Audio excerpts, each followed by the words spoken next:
Fala, jovens! Sejam bem-vindos a mais um podcast do canal. Estávamos de férias, voltamos aqui a todo vapor e hoje com um convidado super especial. Possui mais de 800 mil seguidores no YouTube, no seu canal sobre finanças. É educador financeiro, ex-servidor público federal concursado, graduado em Direito pela Universidade de São Paulo e pós-graduado em Finanças Corporativas e Investment Banking pela Fundação Instituto de Administração FIA. Estou falando do Alexandre e hoje a gente vai falar sobre empreendedorismo, estilo de vida e investimentos. Separei algumas perguntas polêmicas aqui, quero saber qual a opinião dele. Então, bora para o conteúdo, mas antes, editor, solta a nossa vinheta.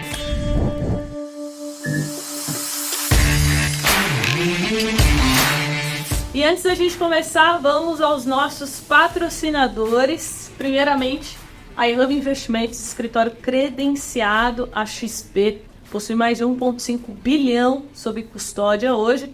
E se você quiser conhecer o trabalho deles, vai ter um link aqui na descrição para você abrir a sua conta gratuita na XP, né? A Hub Investimentos é um escritório da XP Investimentos. E eu vou deixar o QR Code aqui em cima durante todo o podcast para você escanear aí com o seu celular, para você acessar o iHub Lounge, que é uma plataforma que você tenha um acesso gratuito por um determinado período para você acessar relatórios pagos de casas de análise. Então, relatórios da XP, da Levante, são relatórios pagos que você vai poder acessar. Carteira recomendada de ações, de fundos imobiliários. Então, é só você acessar no QR Code que vai estar aqui em cima. E por fim, o Mundo Merch, pessoal, que faz os nossos brindes corporativos. Essa caneca aqui, a almofada, é só você entrar no www.lojajnb que você vai encontrar os nossos produtos. Então agora chega de propaganda. Vamos começar aqui o nosso bate-papo. Quero apresentar a nossa nova co-host, Nayane. Muito obrigada, Carol, pelo espaço. A Nayane, pessoal, ela é assessora de investimentos, empreendedora, também tem um canal assim como nós, é criadora de conteúdo e é super fã do Nassim Taleb. Você tem uma tatu, não tem? Tenho. Pessoal, olha a tatuagem. Tatuagem. É raiz. É raiz. Essa aqui, daqui, tatuagem.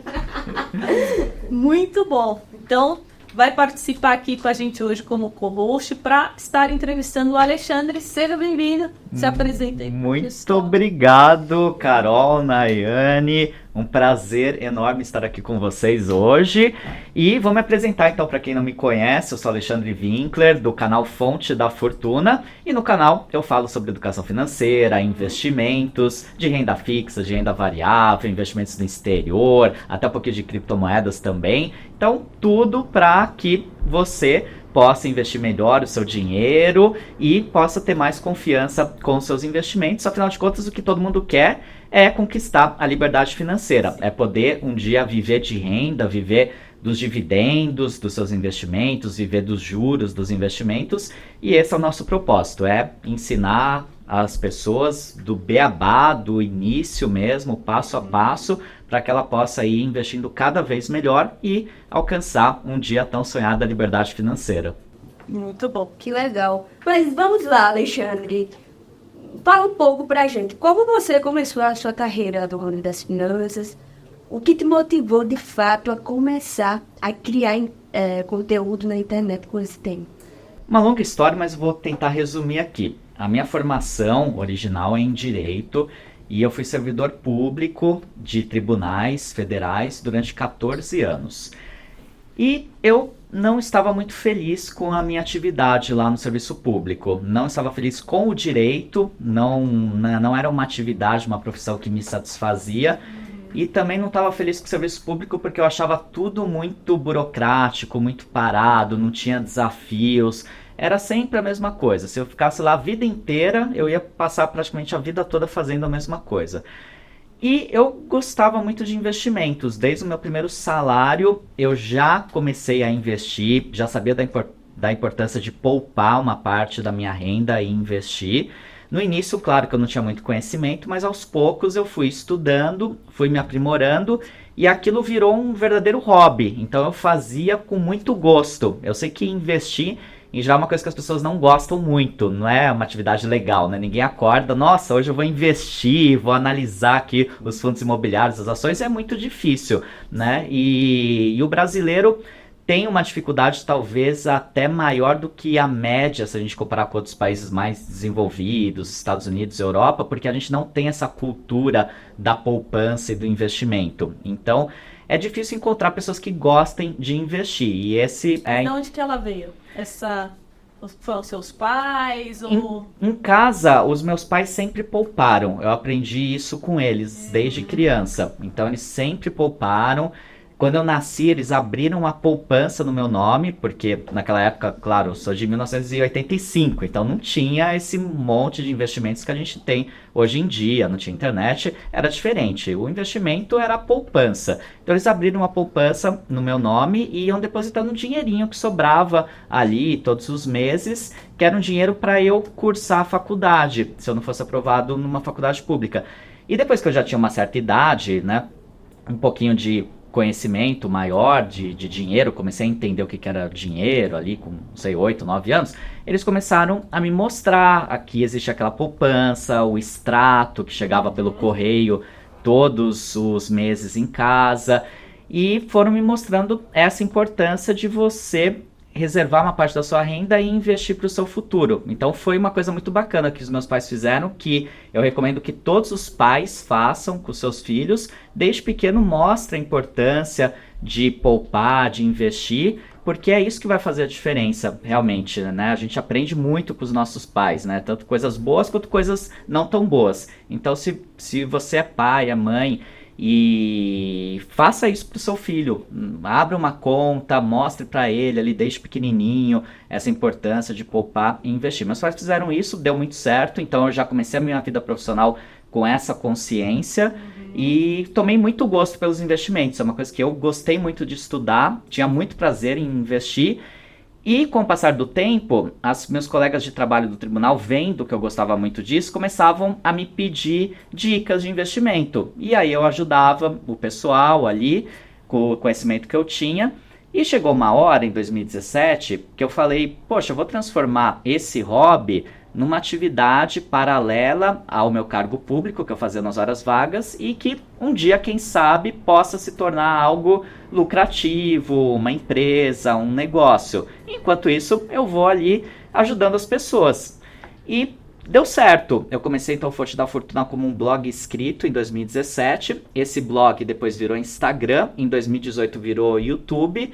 E o canal do YouTube começou a crescer. Comecei a me dedicar mais a ele. E hoje a gente está aí com mais de 800 mil inscritos. Muita gente acompanhando o canal. E acho que isso é uma coisa bacana, né? Uma coisa que, inclusive, todo mundo pode fazer.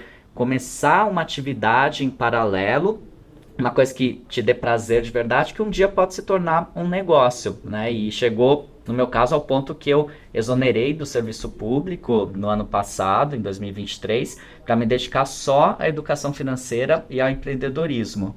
Temos já um empreendedor nato, né? Sim, exato. Ele fez um caminho inverso do que a maioria das pessoas. Era até o que eu queria te perguntar, porque a maioria das pessoas focam muito ali no concurso, dificilmente elas se tornam empreendedoras. Então você fez o caminho inverso ali, você começou como concursada e foi para o empreendedorismo. Aqui a gente está falando só com empreendedores, né? A Ana é empreendedora também, eu também hoje 100%, né? Dependo da minha empresa, dos meus negócios. E eu sei que isso está muito enraizado na nossa cultura, essa coisa do concurso, de estabilidade. Só que a gente sabe também que na vida, ou você vai para o lado da segurança, ou você vai para o lado da liberdade. Não tem como ter as duas coisas 100%. Se você quer ter total liberdade geográfica de tempo, não tem como você ter tanta segurança assim, né? Então você vai ter que escolher, vai ter que equilibrar isso na sua vida de acordo com o que você quer. Então eu queria que você desse uma dica, um conselho para as pessoas que talvez não queiram mais tanto essa estabilidade e queiram ter mais liberdade, queiram viajar mais, abrir um negócio, mas tem muito medo, porque eu vejo que a maioria das pessoas tem muito medo, que já tem um concurso ali, já ganha 10 mil, 12 mil, nossa, é muito difícil da pessoa largar aquilo para empreender. Ela tem muito medo e tal, às vezes ela até tem capacidade, mas trava. Então, assim, você que viveu isso, qual seria seu conselho? Eu acho que você disse muito bem que no Brasil a gente tem essa cultura do concurso público. Eu mesmo fui para o concurso muito influenciado pela minha família. Minha mãe foi professora de escola pública aqui no município de São Paulo a vida toda, era servidora pública, então tinha a estabilidade, tinha todas as seguranças, né, do serviço público. Da sua mãe. Da minha mãe, de outras pessoas da família que às vezes nem eram servidoras públicas, mas gostariam de ser por conta da segurança. Então eu tive muita essa influência da família. Eu vejo que muita gente que vai para o concurso público tem essa influência também. Não só da família, mas de amigos, de conhecidos, que são servidores e que sempre falam dessa parte boa, que realmente é estabilidade, normalmente são bons salários, não todos os cargos, é claro, né? A gente não pode generalizar, mas cargos do legislativo, do judiciário, que era o meu caso, em geral os salários são muito bons. Você tem 13º, férias, um monte de benefícios, né? E uma vida relativamente tranquila, porque você não tem quase nenhuma chance de ser mandado embora, a não ser que você faça algo muito errado. E isso se tornou, então, um objetivo de vida de muita gente. Só que o problema é que quando você entra no serviço público, aí você começa a ver o outro lado, que é, você não tem a possibilidade de crescimento profissional, você tá ali naquela carreira, no máximo você vai ter uma progressão funcional, que as carreiras normalmente têm, mas tem alguns ajustes de inflação, de vez em quando o governo dá lá um reajuste, mas em geral você vai passar a sua vida inteira ganhando mais ou menos aquele mesmo salário, não vai aumentar muito, diferente da iniciativa privada, em que você pode começar ali numa empresa ganhando pouquinho e depois ir, né, subindo, virando escadinha gerente, diretor, sócio, né? Se você for então empreendedor, o céu é o limite, né? Você não tem limites para o que você pode alcançar. Então tem esse limitador. Tem a questão também da falta de desafios. Em geral, o serviço público é muito burocrático, é muito engessado. Então você vai passar a vida toda fazendo basicamente as mesmas tarefas. Pode mudar de um para outro setor, tal, mas não vai mudar muito nas suas atribuições. E eu noto que muita gente, principalmente o pessoal mais jovem, está incomodado com isso. E eu já noto que hoje tem muita gente que entrou no serviço público como eu, assim, nos últimos anos, 10, 15 anos, e que está insatisfeito por conta dessas questões todas. Só que, é aquilo que você falou, a pessoa não quer sair, tem medo de sair, porque afinal de contas, eu vou deixar um salário de 10, 15, 20 mil, às vezes até mais, para empreender sem ter nenhuma garantia, é bem difícil. Sim. Então, o que eu recomendo é fazer o que eu fiz, começar alguma coisa no seu tempo livre, nas suas horas vagas, e aí realmente tem que se dedicar. Final de semana, não é fácil.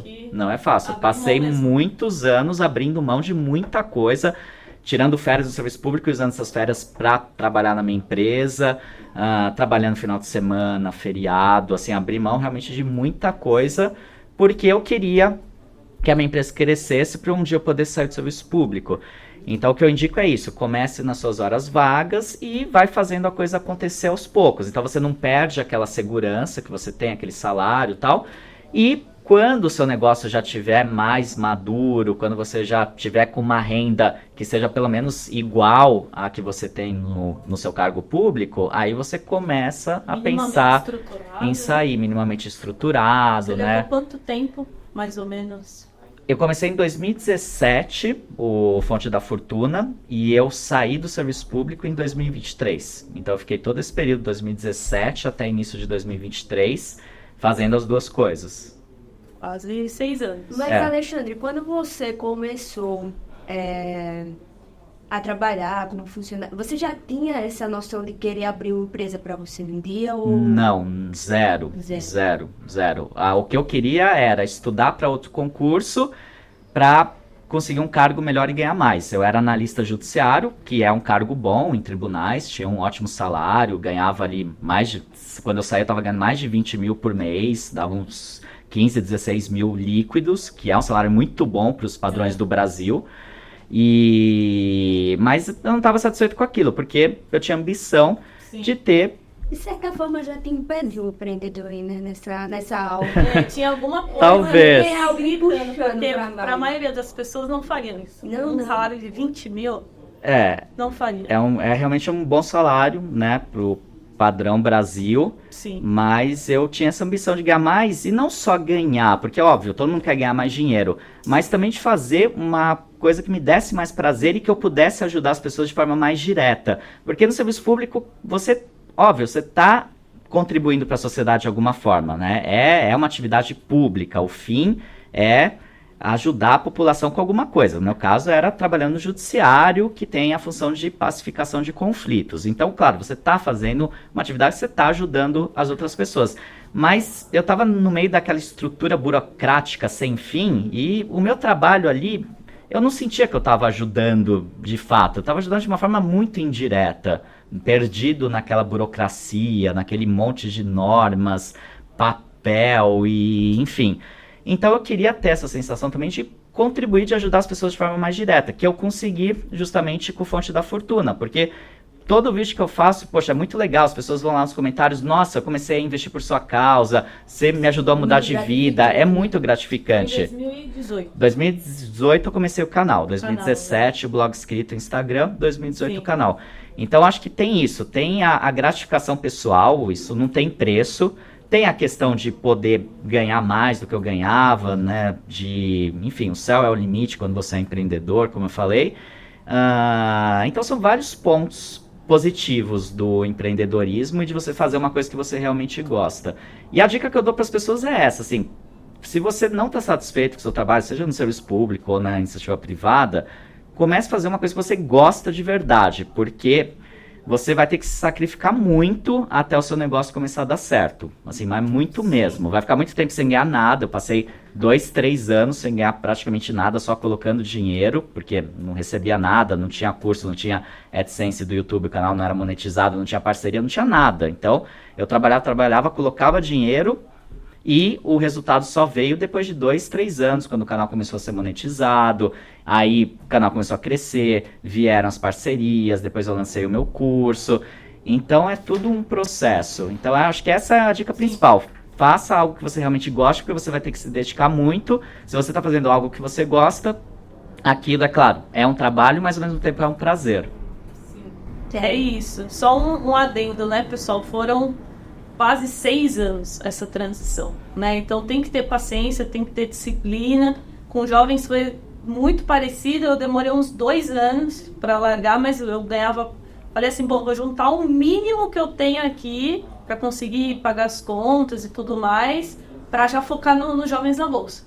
Então fiquei 2 anos trabalhando ainda como CLT, aí larguei tudo, pedi demissão de tudo e foquei nos jovens e igual o Alexandre, eu fiquei 1 ano mais ou menos sem ganhar quase nada, e o pouquinho que tinha eu comprava ali uma câmera, um microfone e tal. Então assina embaixo assim do que o Alexandre falou, para você que está querendo fazer essa transição, se fizer dessa forma dá certo. Exato. Não tem erro, mas são alguns anos que a gente tem que abrir mão mesmo, trabalhar igual doido assim, sem ter vida. Mas essa fase passa, é uma fase que vai passar. E vale a pena. Tem coragem, não é para qualquer um. Você falou no início que eu gosto de Taleb, sim, eu gosto muito. E Taleb, ele bate muito nessa tecla. Ele fala que imprevisibilidade não é arriscado, segurança é. Mas para a gente entender isso, a gente tem que voltar lá atrás e inverter tudo que a gente ouviu a vida toda. Estude para ter um emprego, suba de cargo, e assim você vai se aposentar bem. Só que se a gente olhar direitinho, isso sim também é extremamente imprevisível e perigoso. Às vezes, mais do que viver em um ambiente desafiador e, de fato, imprevisível, geralmente pessoas antifrágeis, como você, que teve essa iniciativa, se dão muito melhor, porque arriscou tudo e agora, graças a Deus, deu tudo certo. Mas a gente tem que ter esse filtro, porque é muito importante ter essa visão. E, Alexandre, eu sei que iniciar no mundo da internet não é fácil, muitas vezes o cancelamento ele começa dentro de casa, e eu não sei se esse foi o seu caso, mas é o que eu gostaria de saber. Como você lidou? Os seus amigos, parentes te criticaram? Você recebeu, ali o pessoal te chamou de blogueirinho, porque geralmente acontece isso quando você começou a, de fato, procurar empreender na internet. Como você lidou com isso? Sim, tem esse desafio mesmo quando a gente começa como influenciador na internet, produzindo conteúdo. Então, na minha família em específico, eu não tive nenhum problema, mas eu acho que eles viam isso como um hobby, uma coisa que ele está fazendo ali, porque ele curte, mas algo que nunca ia se tornar um negócio, que nunca ia se tornar lucrativo, né, como de fato aconteceu depois de um tempo, depois de alguns anos de trabalho. Agora, em relação aos amigos, aos conhecidos, né, nessas horas que a gente vê quem é amigo de verdade ou não. Porque realmente eu tinha amigos daquela época, que são meus amigos até hoje, que incentivaram, assim, mas de verdade, desde o primeiro vídeo que eu soltei, desde o primeiro artigo, aquele cara falou, nossa, muito legal, vai em frente, não sei o que, vai dar certo, e são amigos que até hoje estão ali incentivando, falando, nossa, tá chegando no 1 milhão, que legal, vamos fazer uma festa de 1 milhão e tal, e então assim, tinha esse pessoal, né, que realmente apoiava e incentivava. E tinha aqueles outros amigos da onça, né, digamos, que é aquele pessoal que falava, que brincava, que tirava sarro, falava blogueirinho, não sei o que, nossa, mas esse vídeo aqui, né, nossa, mas isso aqui tá muito básico, você podia falar coisas mais interessantes, enfim, que davam um jeito de criticar, né, pra te colocar meio para baixo. Então, aí nessas horas a gente vê, né, quem que realmente é amigo e quem que não é tão amigo assim. Então tem esses desafios, só que você precisa ignorar essas pessoas que não estão de fato te ajudando, não estão de fato torcendo por você, né? Eu acho que muita gente para de produzir conteúdo, começa e para justamente pelo medo da crítica da família, dos amigos e também da crítica dos primeiros seguidores, porque desde o começo já aparecem os haters, não tem jeito, sempre aparece... Se não tiver... Exato, sempre vai ter hater, sempre vai ter um amigo chato, sempre vai ter alguém da família que vai desincentivar, então tem que realmente deixar isso tudo de lado, tentar abstrair, ignorar e seguir em frente, porque no começo você vai começar produzindo conteúdo ruim, isso é fato, é normal, qualquer coisa que a gente começa a fazer, não vai começar fazendo bem feito, e é só o tempo... A produção de muito conteúdo, depois de muito conteúdo, é que você vai melhorando. Vídeos, cara, muito zoados, cara. Exato, mas é todo mundo assim. Olá, seja bem-vindo ao Exato. Na bolsa. Eu nem me mexia também, eu gravava assim. Eu gravava assim, ó, super... É aquela velha história, né? Bom você se torna. Então tem que fazer repetidamente. E é uma evolução constante. Mesmo hoje eu sei que eu tenho muita coisa pra melhorar ainda, muita. Quando eu comecei também a criar conteúdo na internet, só pra você ter uma noção, eu criei um Instagram pra poder falar de lá, porque eu tenho muita vergonha. Eu não conseguia nem falar direito na câmera. E aí, depois que eu me desenvolvi, comecei criei o canal e tudo mais, aí sim, eu criei, mas é treino, é constância, você fazer de forma constante. Sim, e os haters a gente vai se acostumando com eles. Exato. Bom, vamos falar de investimentos agora, pessoal. Finalizamos aqui o tema empreendedorismo. Alexandre deu excelentes dicas, vamos falar de investimentos. Primeira pergunta, quero saber onde você deixa a sua reserva de emergência. Vamos lá, reserva de emergência importantíssimo, né, para quem está começando. Eu sempre falo, gente, está começando a investir, não tem o que pensar, é reserva de emergência. Sim, primeiro passo. Primeiro passo, não tem o que inventar. E existem algumas opções dentro da reserva de emergência. Basicamente, o Tesouro Selic, que é o investimento mais seguro do país, risco soberano, você está emprestando seu dinheiro para o governo, então não existe nenhum investimento mais seguro que o Tesouro Selic. Outra opção são os CDBs com liquidez diária, e aí você encontra muitas opções que variam de, às vezes, menos de 100% do CDI, menos de 100% do CDI, que aí não vale a pena. E você tem opções a 100% do CDI, que é o mínimo aceitável, e opções que chegam até os 110% do CDI. Então você pode trabalhar com esses CDBs com liquidez diária, variando de 100 até uns 110% do CDI.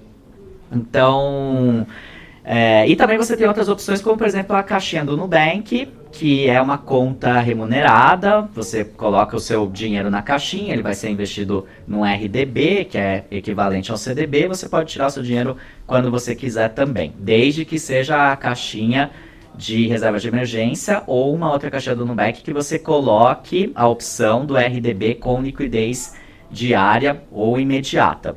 Então, essas são as 3 principais opções: Tesouro Selic, conta remunerada a pelo menos 100% do CDI, ou um CDB de liquidez diária a 100% do CDI. Onde que eu coloco a minha reserva de emergência? A maior parte no Tesouro Selic. Por quê? Porque a reserva de emergência eu não quero correr risco. Risco eu vou correr lá nos fundos imobiliários, nas ações, em outros investimentos. Claro que riscos controlados também. Mas na reserva de emergência eu não quero risco nenhum. Então a maior parte é Tesouro Selic. E uma outra parte significativa, mas menor do que o Tesouro Selic, eu coloco em CDBs de bancos que pagam 110% do CDI, como por exemplo o Sofisa e o Daicoval, que são 2 bancos que estão com a saúde financeira em dia, que dão lucro e então tem uma boa confiabilidade. E você tem também o FGC, que te protege até R$250 mil. Então, se você investir, por exemplo, até R$250 mil no Sofisa, o banco quebrar, o FGC, pelo menos em tese, garante que vai ressarcir o seu dinheiro. Então, eu faço isso. A maior parte da reserva, Tesouro Selic, risco zero, praticamente zero. E uma outra parte que eu quero ganhar um pouquinho mais, assumindo um pouquinho mais de risco, mas um risco super controlado, super baixo. Aí é CDB de liquidez diária, 110% do CDI, do Sofisa ou do Daicoval. Boa, certo. Sua carteira de investimentos, né? Você falou a reserva, já explicou os produtos, agora sua carteira. Como que você divide entre renda fixa, renda variável, investimentos no exterior? Como que você pensa nessa Perfeito. montagem? A minha carteira, ela hoje está mais ou menos dividida da seguinte forma: 60% em renda fixa. E essa renda fixa, claro, inclui a reserva de emergência, mas também outros investimentos de renda fixa que são para prazos médios e longos. Então, Tesouro IPCA+, que inclusive agora está pagando uma ótima taxa, IPCA mais 6%, uma ótima oportunidade para investimento de longo prazo. Tem o LCIs e LCAs também com boas rentabilidades, com prazo de vencimento de 1 a 2 anos. Eu não costumo travar a minha carteira, não gosto de investimentos que eu vou ficar travado por mais de 2 anos, não faço. Então eu deixo o máximo, vencimento máximo 2 anos. Tem CDBs também, que vão vencer em 2 anos, que eu consigo uma rentabilidade melhor do que aqueles CDBs de reserva de emergência que a gente conversou agora há pouco. Então, eu tenho bastante renda fixa na carteira, 60%. Depois tenho 20% em fundos imobiliários, que é um investimento que eu gosto bastante também, porque você tem aquela renda mensal garantida. E esse é um ponto interessante, até voltando um pouco para aquela conversa de sair do serviço público. Eu saí também, depois que eu já tinha construído um bom patrimônio, que me gera uma renda mensal com fundos imobiliários e também com ações que pagam bons dividendos, que se tudo desse errado, eu continuaria a viver com o padrão de vida que eu tinha. Então, isso é importante também, né? A pessoa que quer largar o emprego, antes de largar, monta um patrimônio, uma boa reserva ali, para se tudo der errado, você poder continuar vivendo até conseguir se reposicionar no mercado de trabalho. Então, 60% renda fixa, 20% fundos imobiliários, por conta principalmente dessa renda mensal.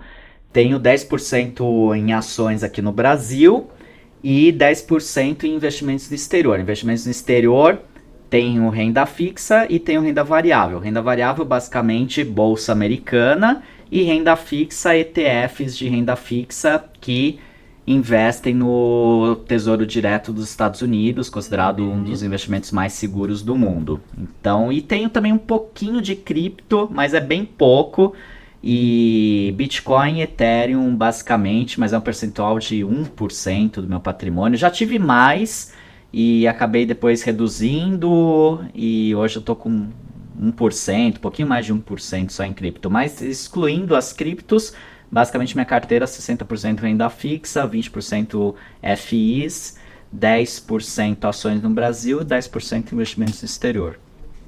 Bom, essa questão de criptos você vê mais como uma revolução financeira ou bolha especulativa? Qual é a sua visão? Na verdade, eu tenho as minhas dúvidas ainda um pouco sobre esse mundo cripto, até por isso eu não invisto percentual muito grande no meu patrimônio. Acho bacana a tecnologia, acho que vai continuar se valorizando, mas não acredito em picos absurdos de valorização, como algumas pessoas falam. Eu acho que os maiores picos já foram. Bem provável. Eu acho que o pessoal acha que vai dar mais 200%, é só se fazer a conta, 100% tem que ir para 600 mil bitcoins, cara. Exatamente. Infelizmente, eu acho que as grandes oportunidades assim, de você fazer 100, 200, 300, 400... Já foi. E também a gente não sabe se isso um dia uma bolha que vai estourar. É difícil saber, né? Então... acho interessante estar um pouquinho posicionado, porque se tiver uma grande valorização, você captura essa valorização. Por outro lado, se de repente isso for uma bolha que vai estourar algum dia e Bitcoin se desvalorizar muito, você não vai ter perdido tanto dinheiro. Então, é o que eu sempre falo para os meus seguidores, para os meus alunos: invista em cripto aquele dinheiro que, se você perder, você está confortável. E essa é a minha visão. Eu também, sempre recomendo no máximo 5%. Tem gente que fala assim, mas só? Eu falo, cara, só. O negócio é extremamente arriscado, volátil. Quer colocar mais do que 5% por tua conta e risco aí. Aí também tem que olhar o tamanho do patrimônio da pessoa. Exato. Isso aí pode ser um patrimônio enorme para algum investidor. Exato. Bom, mais uma. Quero saber quantos por cento que você investe ali do que... da tua receita, né, que você tem ali mês a mês. Quanto que você acha interessante uma pessoa que está nessa jornada, então, 10%, 20% do salário, a maioria das pessoas tem salário, né? 10, 20, 30, 40, 50, como que você pensa nisso? Bom, é claro que isso depende muito de caso a caso, né? Cada pessoa tem a sua renda, o seu salário, as suas necessidades, mas o mínimo que, né, idealmente é preciso poupar é 10%. Então, acho que todo mundo devia pelo menos perseguir essa meta mínima dos 10%. Quando eu era servidor público e tinha aquele salário igualzinho todos os meses, todos os anos, eu conseguia poupar de 20% a 30%. Então, era o que era possível. Eu vivia abaixo das minhas possibilidades, eu sempre vivi 1, 2 degraus abaixo do que eu podia, justamente para poder poupar. Quando eu comecei a ter uma renda mais interessante com Fonte da Fortuna, aí eu consegui aumentar bastante essa poupança. E aí depende muito do mês, né? Porque como empreendedores, vocês sabem que é muito volátil a receita da empresa e, consequentemente, o lucro do empresário. Então, tem meses que eu consigo guardar 50%, tem meses que é 60%, já teve meses assim que, nossa, o faturamento foi excepcional, consegui guardar 90%. Então, varia muito de acordo com a receita, né? Tem aquele mínimo que eu preciso para viver, então, né, aquele mínimo lá eu já sei que eu vou precisar daquilo. Então, quando entra a receita, quando eu pego o meu lucro do mês, eu já destino lá o percentual que sobra, que eu sei que vai sobrar, para investir, e o restante é o que eu vou gastar no mês. Boa. Então, você investe ali, como você explicou, e você falou que você tem 10% em ações, né? Mais ou menos. Ações no Brasil. Ações no Brasil. Quero saber quantas ações você tem nessa carteira e quantas que você acha ideal para quem está começando. Eu tenho em torno de 15 ações hoje. Para quem está começando, 5 ações eu considero o suficiente. Para quem tem ainda pouco dinheiro e está no início, não tem por que investir em mais de 5 ações. Consegue acompanhar, né? Consegue acompanhar. E eu sempre indico ações de boas empresas, boas pagadoras de dividendos, para quem está começando principalmente. Não só para quem está começando, porque eu mesmo tenho a filosofia do buy and hold dos meus investimentos. Então eu sempre procuro ações de boas empresas que pagam bons dividendos, aí vou recebendo esses dividendos, vou reinvestindo esses dividendos, comprando mais ações, que é a mesma lógica que eu faço para os fundos imobiliários. Então, quem está começando, 5 ações seguras, que pagam bons dividendos, eu acho que é excelente. Boa. quero saber também a maior posição em ações. Dessas 15 aí, qual que é a queridinha? Banco do Brasil. Banco do Brasil. Banco do Brasil é uma ação que é inclusive a mais antiga da minha carteira.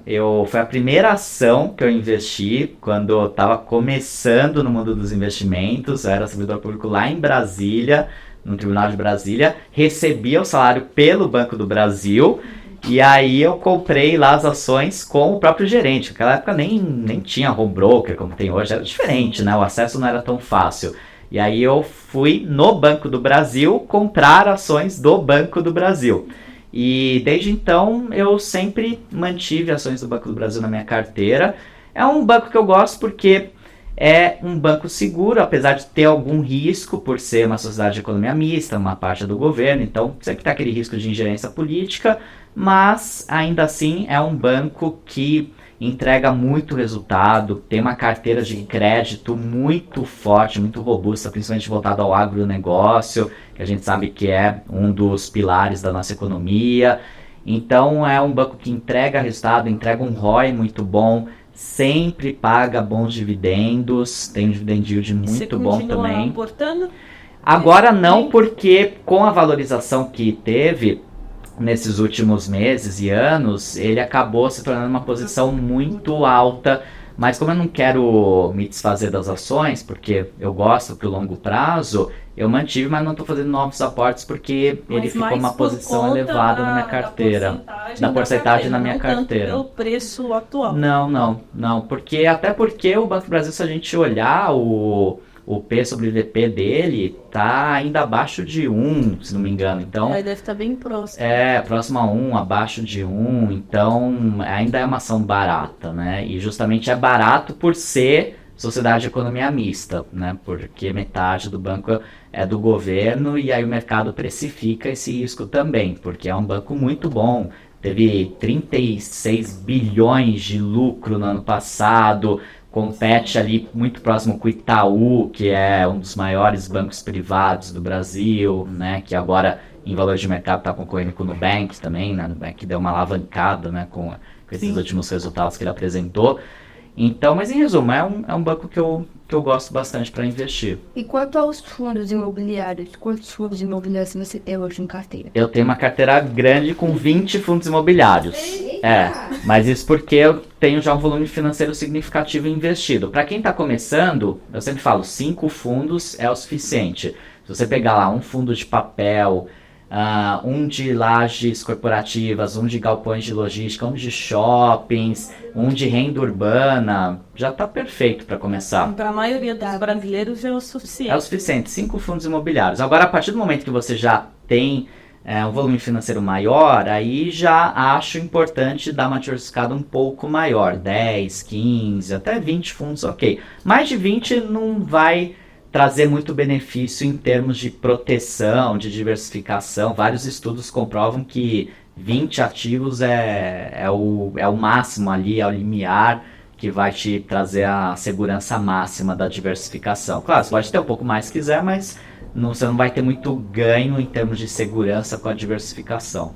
E quais são os queridinhos? Qual é o seu top 3? Então, desses 20, eu tenho muitos, é difícil responder isso aí, viu? Porque eu gosto muito de fundos imobiliários, é um assunto que eu abordo muito no canal, inclusive, porque é um investimento bacana para o longo prazo, tem essa questão dos dividendos mensais que trazem uma segurança muito bacana para o investidor, né? Para gente que é empresário, então nem se fala que não tem, né, previsibilidade de receita. Você lembra de cabeça mais ou menos quantos de tijolo em porcentagem e a porcentagem ao tempo?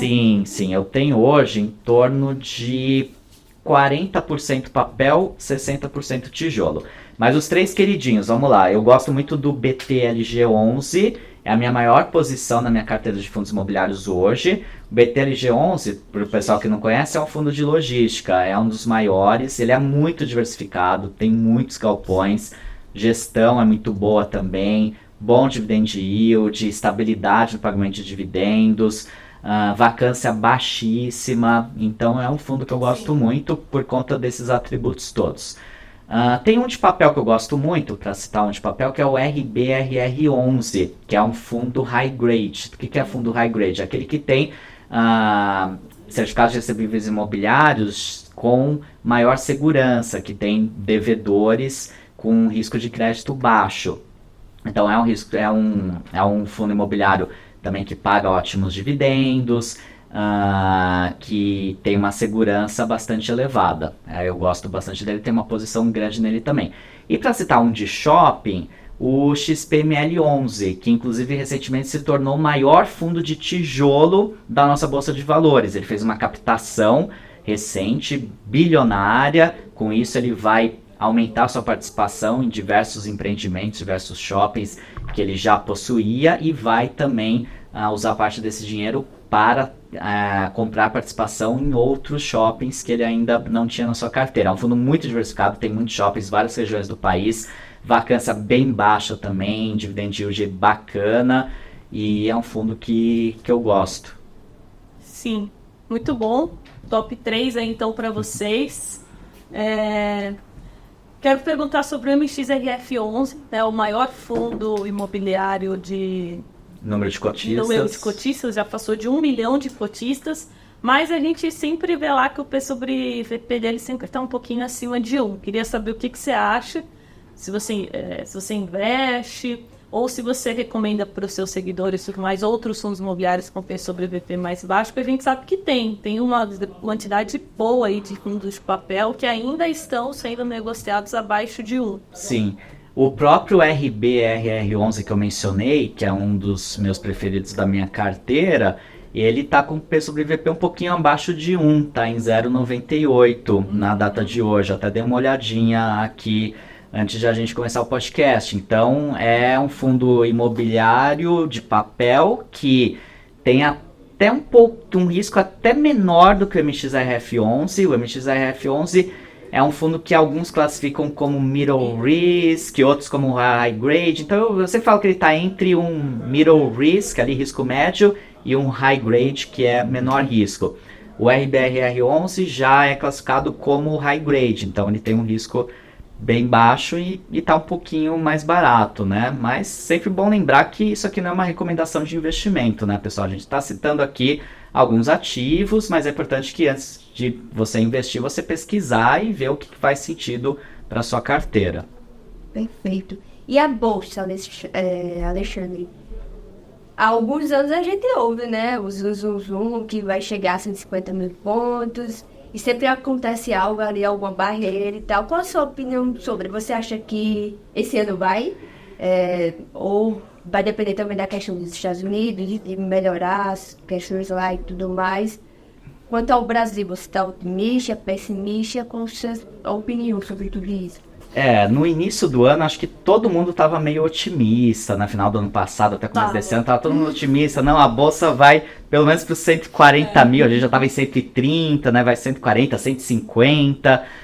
E com o passar dos meses, todo mundo perdeu esse otimismo, eu inclusive, né? Por diversas questões. Primeiro, taxa de juros nos Estados Unidos, esperava-se que ela fosse começar a cair já agora no meio do ano, depois com diversas questões lá do cenário econômico dos Estados Unidos, essa taxa de juros ela vai continuar mais elevada durante um tempo maior do que o que se esperava.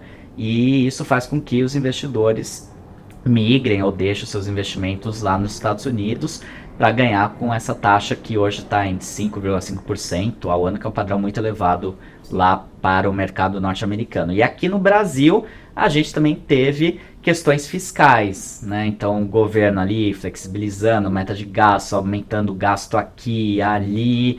E isso deixou todo mundo, o mercado financeiro, os investidores, bastante pessimistas, porque a gente não vai ter o ajuste fiscal que seria necessário, e isso prejudica toda a economia. A taxa Selic já não vai mais cair o tanto quanto se esperava no início do ano. No início do ano tinha uma projeção de cair para 9%, até menos de 9% já em 2024. Agora a projeção aqui fica em torno de 10%.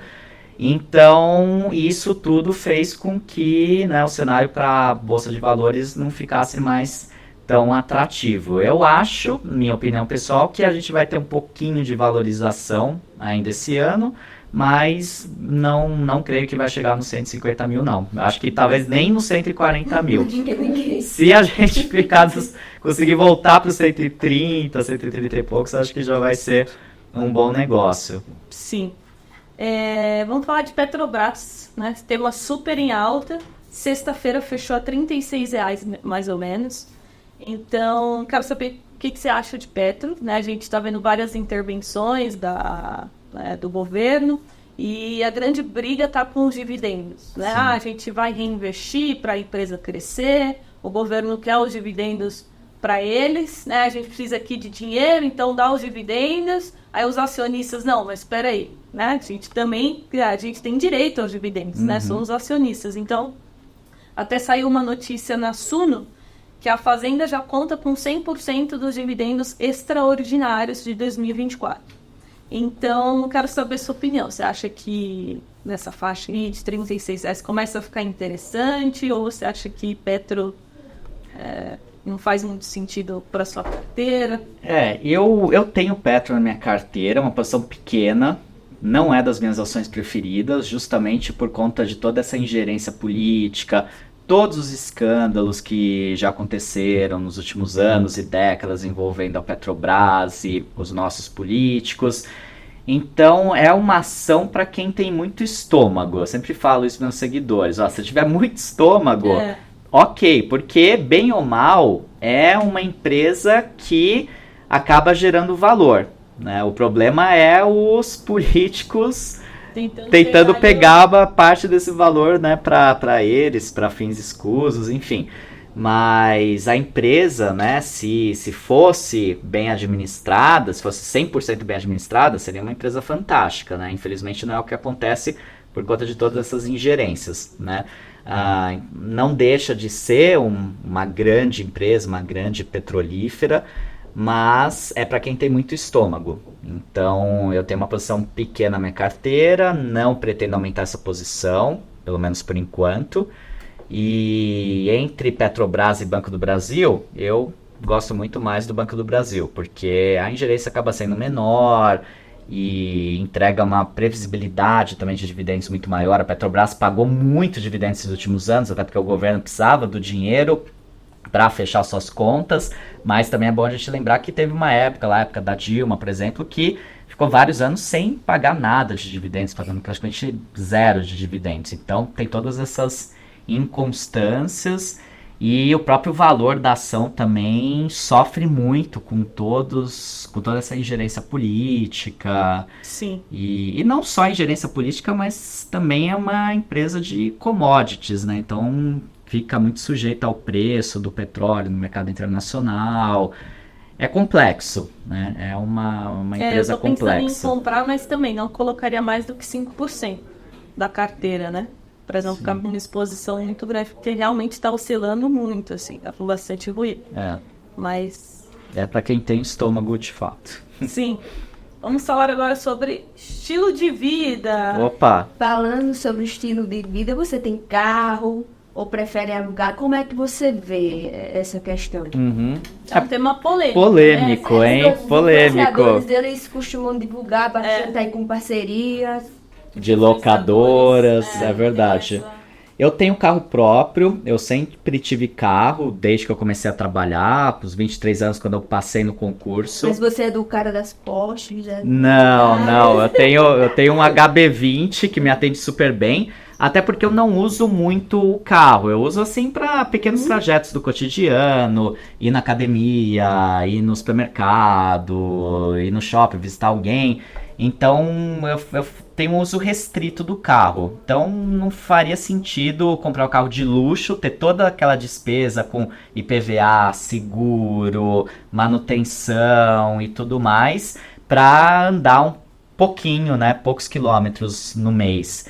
Então eu tenho um HB20, até mostrei lá já o carro no meu Instagram, quando eu levei para revisão, falei, gente, ó, o carro aqui tem 6 anos, meu carro já tem 6 anos, né, tá pouco rodado, porque eu ando pouco, mas atende às minhas necessidades. Eu acho que esse é um erro, inclusive, do brasileiro, porque o brasileiro em geral gosta de carro, e eu gosto também, pô, Por que não? Até teria condições de ter um carro de alto padrão, mas eu não quero ter todos esses gastos, pelo menos nessa fase da minha vida. Talvez mais pra frente, quando eu tiver um patrimônio maior ainda, aí ok, você ter um carro de luxo e queimar dinheiro com todos esses gastos. Por enquanto não faz sentido pra mim. E eu acho que o brasileiro tem realmente esse gosto pelo carro, e é um problema porque as pessoas acabam colocando dinheiro demais, patrimônio demais, nesse ativo que não é bem um ativo, é um passivo, na verdade. Ele tira dinheiro do seu bolso, porque ele se deprecia e tem todos esses custos.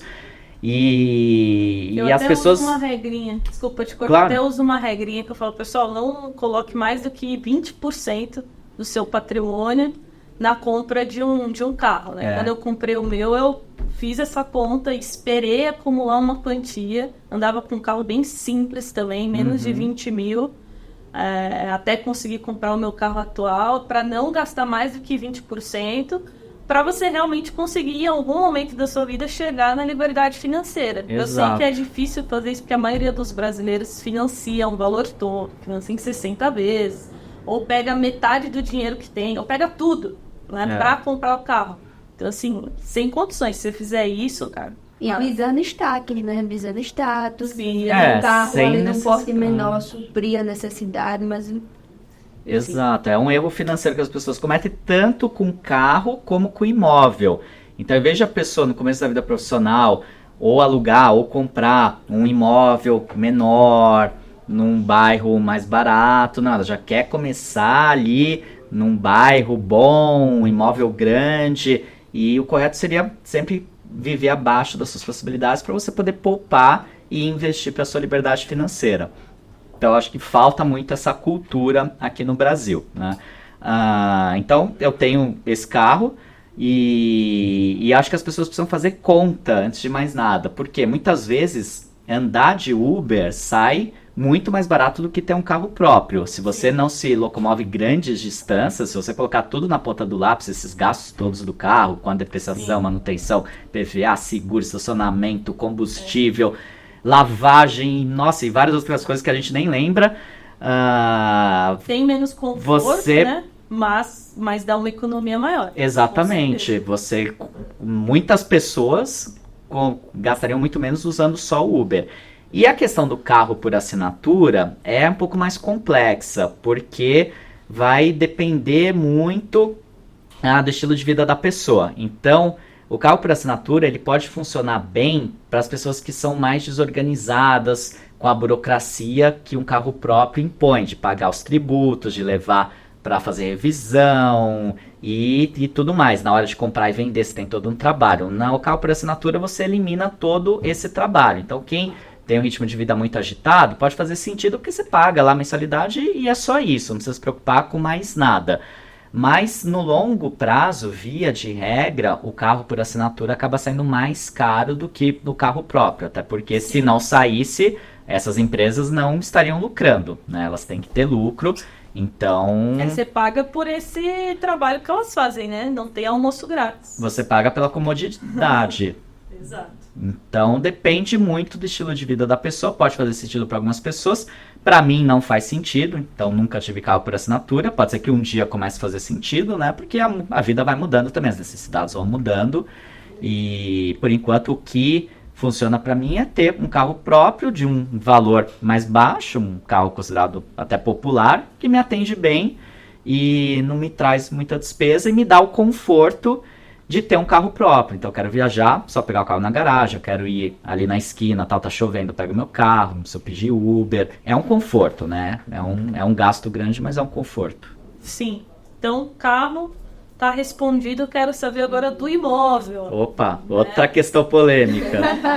Quero saber do imóvel. Sempre que eu falo de imóvel no Instagram e tal, eu foco muito na mentalidade do rico, né? Como que um rico pensa. Porque a gente sabe que uma pessoa de baixa renda, até média renda ali, pode fazer sentido sim ela financiar. Geralmente tem desconto lá, Minha Casa Minha Vida, você consegue taxas mais baixas, então vale a pena, né?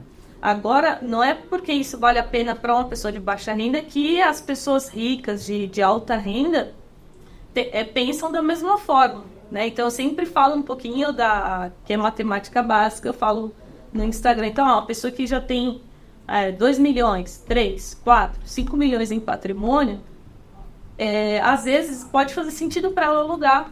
Tem vários motivos. O pessoal vem assim com um hate para cima de mim e fala, não, é loucura, todo rico tem um imóvel próprio. Cara, não é bem assim. Nem todos. Nem todos. Tem muitos que tem, mas tem muitos também que não tem. Muitas vezes porque não tem filho ainda.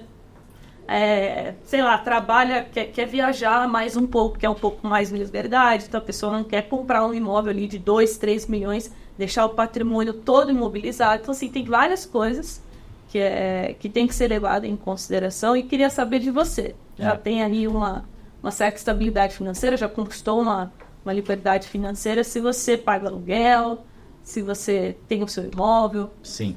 Esse é o tema que eu sempre falo que é o mais polêmico na educação financeira, disparado. Aluguel de imóvel, qualquer coisa que você falar, vai ter alguém que vai falar que não, que está errado. E é polêmico porque envolve muitos fatores, não só financeiros, né? Claro, você tem cálculos, tem as contas, que também variam de pessoa para pessoa. Normalmente uma pessoa de renda mais baixa que vai financiar pelo Minha Casa Minha Vida, como você falou, compensa super o financiamento, porque você vai pagar uma parcela que normalmente é menor do que o aluguel que você pagaria naquele mesmo imóvel. Para uma pessoa de renda mais alta, uma família de classe média, alta, ou de classe mais alta ainda, normalmente o aluguel, financeiramente falando, compensa. Se você colocar na ponta do lápis, compensa muito mais você alugar do que você imobilizar dinheiro no imóvel próprio. Então tem essas diferenças de renda e tem a questão da necessidade de cada pessoa. Então quando você é mais jovem, não sabe exatamente onde você vai trabalhar, vale muito a pena o aluguel pela questão da mobilidade. A partir de um certo momento que você já se estabiliza mais, de repente casa e vai ter filho, sabe que vai ficar naquela cidade por longos anos, aí a compra do imóvel começa a fazer mais sentido. Inclusive, eu comprei um imóvel, eu fiquei mais de 10 anos no aluguel, aí quando eu estava mais estabilizado nesse tribunal, aqui em São Paulo, eu pensei, agora eu vou comprar o meu imóvel aqui perto do tribunal, imóvel próprio, e fiz a compra. O que aconteceu? Depois de alguns anos, o Forte da Fortuna começou a deslanchar e eu acabei exonerando no tribunal no ano passado, como eu falei no início do podcast. Eu não queria mais morar naquele bairro, era um bairro que não me agradava muito, eu morava lá por conta da proximidade com o trabalho. O que eu fiz então? Eu aluguei aquele imóvel, não quis vender porque é um imóvel muito bem localizado, tem uma estação do metrô que está construindo, vai ficar pronta daqui 2 anos, que vai ser na porta do prédio, então vai valorizar ainda mais. E é uma região muito demandada para aluguel, porque tem muitos hospitais, tem muitos médicos que procuram aquele prédio para morar. Então eu saí, aluguei lá, mantive como um patrimônio meu e com o dinheiro que eu recebo do aluguel daquele apartamento, eu estou pagando um aluguel num outro apartamento em que eu moro hoje. Porque é um bairro novo que eu não conhecia e eu quis fazer esse test drive. Então antes de pensar em comprar alguma coisa nesse bairro e depois de repente me arrepender, como aconteceu com o primeiro imóvel, eu aluguei e estou fazendo esse test drive. Se daqui a 1 ano, de repente, eu realmente quiser ficar por aqui, aí eu penso em comprar talvez um para eu morar. E aí a minha ideia é mais de diversificação patrimonial para não deixar todo o patrimônio no mercado financeiro. Então eu gosto do segmento imobiliário, eu acho interessante como uma diversificação para quem já tem um patrimônio maior, para não deixar tudo apenas no mercado financeiro. Mas eu tenho também os meus investimentos em fundos imobiliários, que inclusive são mais rentáveis do que o imóvel físico. Então, por exemplo, o montante que eu tenho em fundos imobiliários é semelhante ao valor do imóvel físico que eu tenho alugado. Nesse imóvel físico, eu recebo um aluguel de em torno de R$ 6.500 por mês. Só que aí tira R$ 500 da taxa de administração da imobiliária, tira mais R$500, mais de R$500 de imposto de renda que você tem que pagar do aluguel do imóvel. Então, esse valor cai bastante.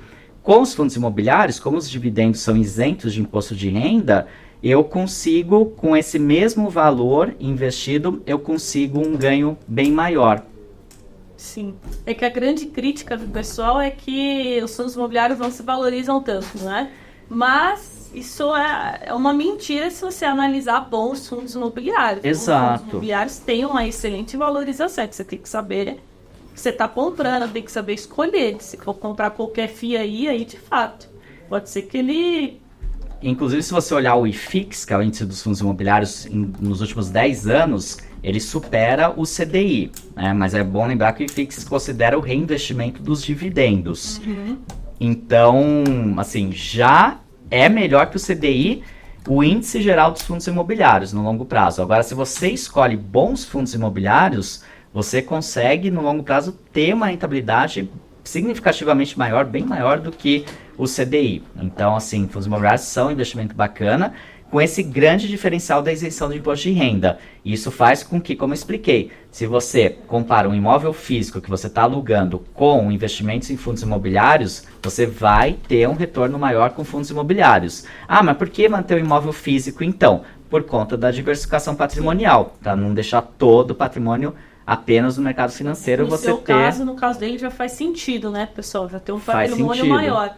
Agora, para quem está começando, às vezes Para são quem 10 está mil começando, reais. não dá para você pensar no imóvel físico. Aí você vai financiar, vai se endividar. E às vezes o valor que você está ali compondo a sua carteira, você todo mês de parcelamento de imóvel, Sim. enfim. Fundo imobiliário com 10 reais, pessoal, você começa. Então, É muito não tem nem o que acessível. discutir. Tem nem o que discutir. Eu sou time Fundos imobiliários. de fundos imobiliários. Não, eu também sou super fundos imobiliários, só acho que realmente faz sentido imóvel físico depois que você já tem um patrimônio maior, porque até então, não tem a menor dúvida, os fundos imobiliários, eles te entregam um rendimento muito melhor, principalmente por conta da isenção do imposto de renda.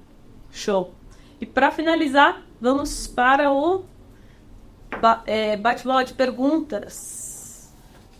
Separei aqui algumas perguntinhas aqui para você escolher o que você acha mais interessante nesse momento. Vamos lá, tô pronto. Acho. Itaú ou Banco do Brasil? Gosto dos dois, mas Banco do Brasil.